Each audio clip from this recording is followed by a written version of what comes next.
Kristen, and I'm with the Village's Daily Sun. Okay, so I know that you recently came to this theater like a few weeks ago. Yes. What do you think of the Villages? First of all, I hadn't ever been, and I loved it because it seemed so thematic and so organized in a great way. Restaurants, the theaters, the shopping, and it felt comfortable to be here. And I brought my daughter, and we watched with a full theater full of people, The Poison Rose, and it was really fun to see an audience reaction to the film on a giant screen, and it was really satisfying. And I've been asked for a while, a few years now, if I wouldn't mind doing a premiere here, and I said, I promise I will, but I'll pick the film that I think is the right film for it, and this was the right one. I felt, because I was very, very utterly proud of this movie, and I thought that the audience would enjoy it, and here we are at the Villages.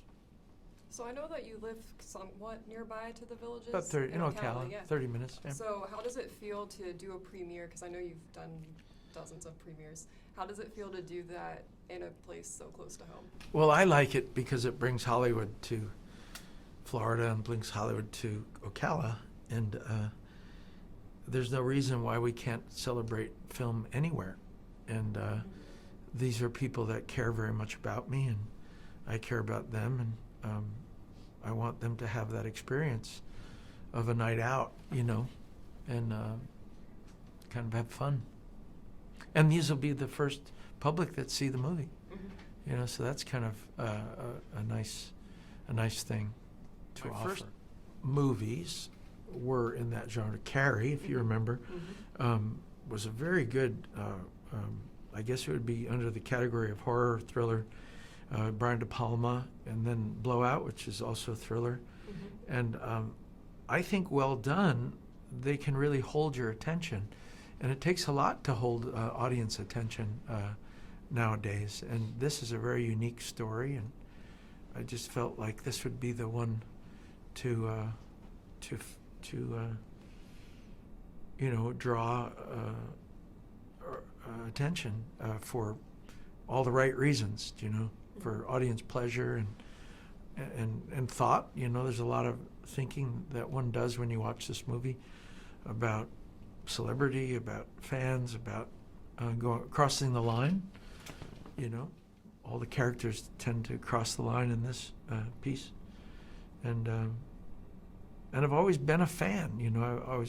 I treat fans with respect, and I also been a fan of artists, and I understand the viewpoint, but I also understand the actor's viewpoint. But this is more for drama's sake, examining the line one goes over. Otherwise, you don't have drama. So your character in The Fanatic is unstable and kind of scary, but when I was watching it, I also kind of felt bad for him sometimes. How did you pull that off, and what was it like to play Moose? Well, he's a man-child, and it's loosely based on someone that Fred Durst knows. And, I felt like I had to put him on some sort of a spectrum in order to justify why he crosses over lines. Because just a big innocent man-child doesn't explain everything, but being on the spectrum to some degree could explain the naivete of a man his age still being obsessed with this at this level, So I felt like I could portray him well, and enjoyed portraying him. I understood him, and I also understood the actor's role.